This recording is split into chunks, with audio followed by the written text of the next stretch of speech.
এটা হচ্ছে পুকুরের একটা পাশ, পরের পাশটা হচ্ছে মাচার উপরে। মূলত এটা হাঁসের খামার ছিল, খামারের আর কি এখন হাঁস নেই, যার কারণে এই জায়গায় টিকিট দিছে। হ্যাঁ, তো আমরা এখন দেখি এই পাশটা, দেখি এই পাশের অবস্থা কি, রেজাল্ট কি হয়।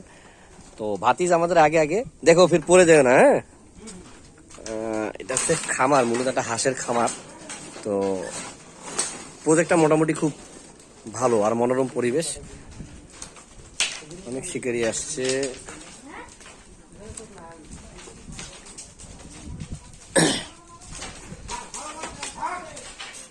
এই যে আমাদের টিটু ভাইও আসছে। হ্যাঁ, টিটু ভাইয়ের রেজাল্ট কি?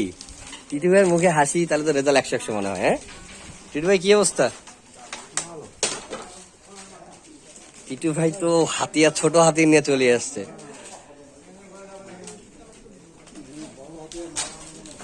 আসলে এইদিকে একটা সমস্যা, সেই সমস্যাটা হচ্ছে মূলত সিপ খোর দিলে এই টিনে এসে বেঁধে যায়। হ্যাঁ, তো রিপন দাদা একের পর এক হিট করতেছে। রিপন দাদার ঘাটে আমরা। দাদা, কি অবস্থা? তো দাদা আজকে রোদে পুরে কালো হয়ে গেছে। শীষনাক ঠকরেছে নাকি দাদা? কাক ঠকরেছে আজকে? বাবাকে ঠকাইছে, তার মধ্যে সকালবেলা ওদেরকে ঠকাইছে, বিকেলবেলা আমাদেরকে ঠকাচ্ছে। ও আচ্ছা আচ্ছা। বসি নিয়ে গেল কার আপনার? হ্যাঁ ভাই, দাদা বড়শিটা তো বান্ধি রাখতে পারেন। পাঁচ করে ছিড়ি দেবো।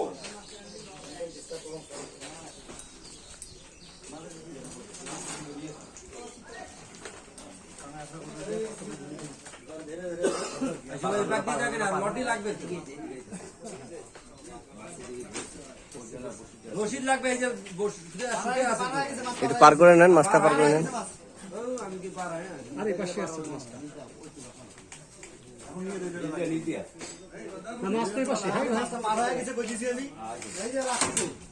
আচ্ছা, লাগুক লাগুক লাগুক, সমস্যা নেই। ববিনটা লুজ দেন, ববিনটা লুজ দেন। মাছ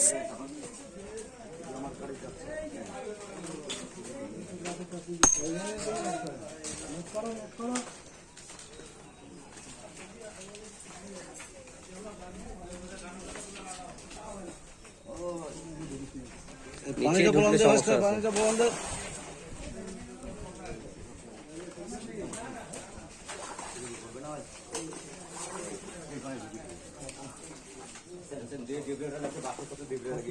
কাতল কাতল, সুইবলটা রিলিজ করে দেন, তাইলে হয়ে যাচ্ছে।